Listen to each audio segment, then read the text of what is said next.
Assalamualaikum warahmatullahi wabarakatuh. Perkenalkan, kami dari kelompok 3 yang beranggotakan yang pertama Tia Satrionggoho dengan NIM 185-22202, kemudian Emma Martiastutiha dengan NIM 185-22222, kemudian Raihan dengan NIM 185-22225. Ini kami akan membuat tutorial video MS Project berdasarkan dengan proyek yang telah kami buat. Nah, di sini pertama-tama kami adalah membuka MS Project-nya. Nah, kemudian setelah itu kita bisa memilih new atau bisa langsung saja memilih blank project. Kemudian nanti akan tampil layar kolom MS Project seperti ini.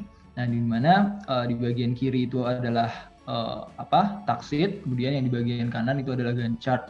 Nah, kemudian pada taksheet kita bisa mengisikan aktivitas yang memang berdasarkan proyek yang telah kita buat. Yang dimana di dalam aktivitas tersebut bisa beberapa level, yang dimana kita bisa mengubah levelnya berdasarkan dengan cara melalui Indentax, yang dimana kita bisa ngatur levelnya. Tapi di sini kami memakai satu level saja berdasarkan aktivitas yang telah kami buat. Di sini ada aktivitas yang pertama, yaitu membuat brosur.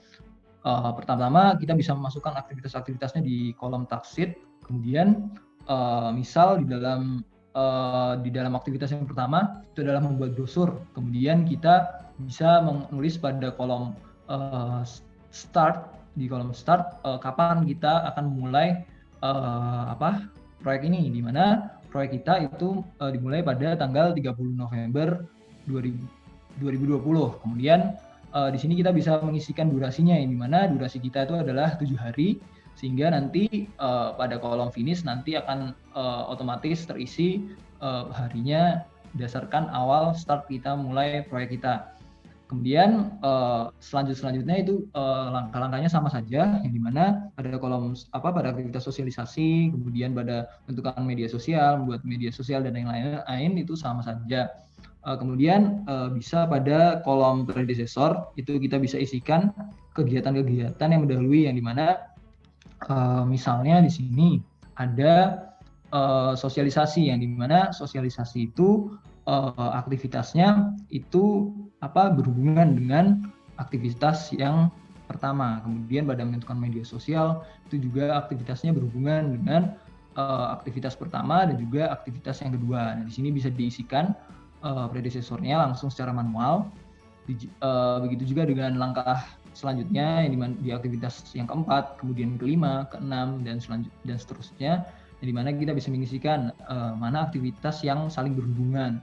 Yang dimana tadi kolom keempat di sini bisa dilihat ada 3 aktivitas yang saling berhubungan, yang dimana kok aktivitas keempat berhubungan dengan aktivitas ketiga, pertama dan juga kedua, seperti itu. Kemudian resource name. Nah, di resource name ini nanti akan kita masukkan di akhir nanti, yang dimana pada resource sheet nanti kita akan memasukkan beberapa resource yang memang dibutuhkan dari aktivitas kami.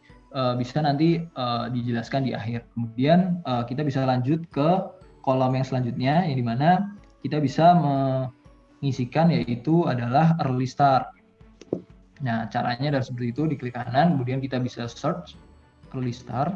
Nah, di situ akan langsung tampil berapa early start dari proyek kami, yang dimana early start di sini sama dengan start proyek kami. Kemudian selanjutnya pun sama, akan langsung ada. Kemudian pada kolom selanjutnya bisa cari juga dengan klik kanan, kemudian mencari early finish. Nah, early finish di sini juga bisa dilihat sama dengan kolom finish yang sudah ada sebelumnya.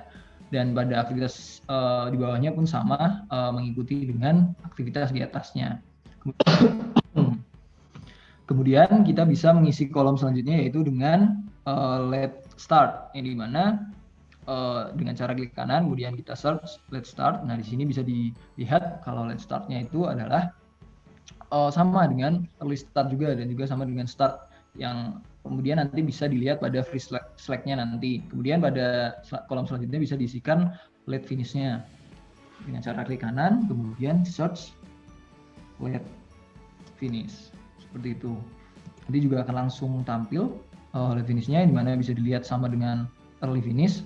Nah, dari hasil tersebut itu bisa dilihat bahwa total slack pada kolom selanjutnya kita bisa mencari total slack. Nah, di situ di mana total slack-nya adalah 0, yang dimana 0 berarti itu adalah critical semuanya, karena hasil tersebut bisa kita ketahui dari late start yang dikurangi dengan early start seperti itu.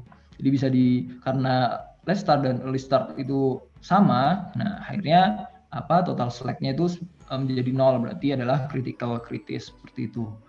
Kemudian selanjutnya kita bisa juga mencari free slack. Nah, kolom selanjutnya kita bisa mencari free slack dengan klik kanan, insert, kemudian kita cari free slack, yang dimana nanti akan langsung terlihat hasilnya, yang dimana free slack-nya adalah sama-sama 0 dengan total slack-nya, seperti itu.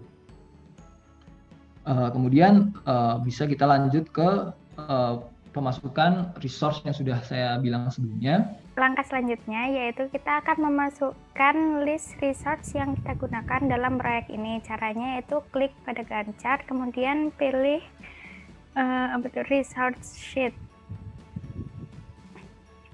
Nah, pada resource name ini kita mengisikan nama-nama resource yang kita butuhkan. Misalnya ada pembuatan brosur, tim proyek, uang makan, paket internet, dan lain-lain. Nah, untuk satu tipe resource itu kita dapat tentukan di kolom type.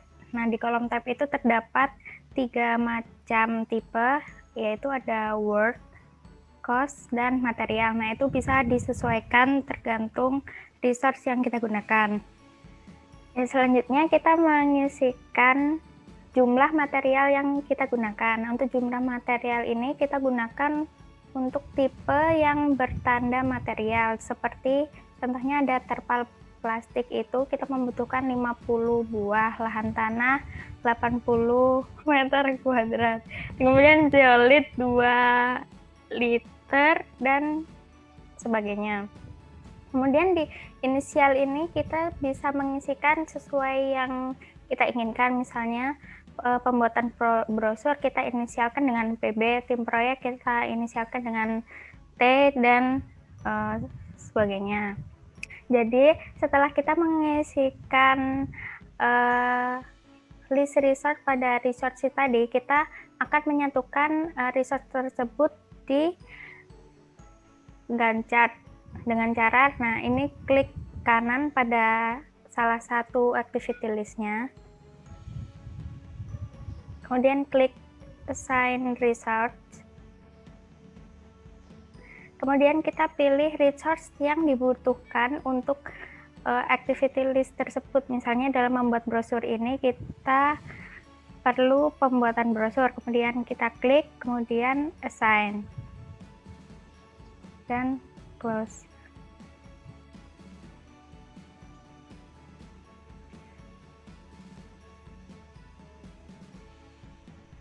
Nah, begitu juga untuk activity sosialisasi, kita klik kanan, kemudian assign resource, kita pilih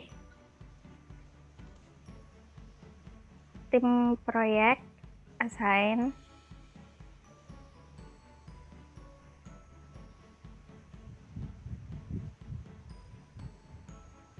untuk menentukan media sosial juga kita klik assign resource, kemudian kita pilih tim proyek dan klik assign.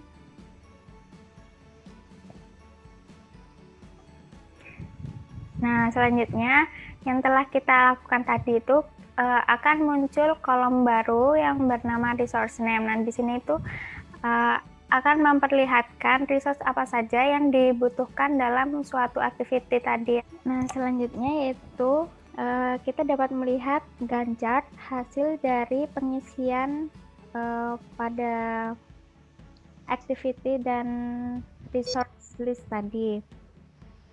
Bisa diperbesar.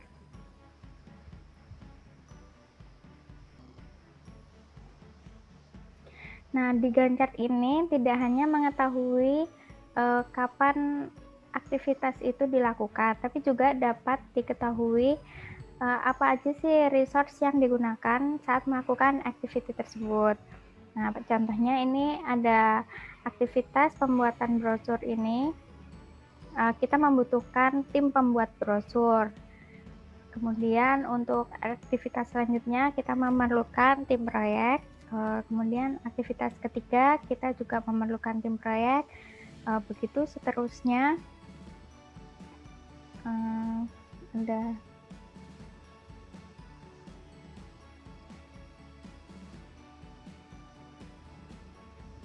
Nah, di sini juga ada material yang kita gunakan, contohnya ada terpal plastik, tanah lahan, klorin, ijuk, pasir kuasa, pipa, zeolit, dan sebagainya. Di situ kita juga dapat mengetahui jumlah material yang dibutuhkan. Misalnya terpal plastik kita butuh 50 buah. Kemudian lahan tanah kita membutuhkan 80 meter persegi. Kemudian untuk klorin kita membutuhkan 5 liter klorin, terus ijuk 6 buah, dan seterusnya. Jadi sekian yang dapat kami sampaikan. Mohon maaf apabila ada salah-salah kata. Kami akhiri. Wabillahi taufiq wal hidayah. Wassalamualaikum warahmatullahi wabarakatuh.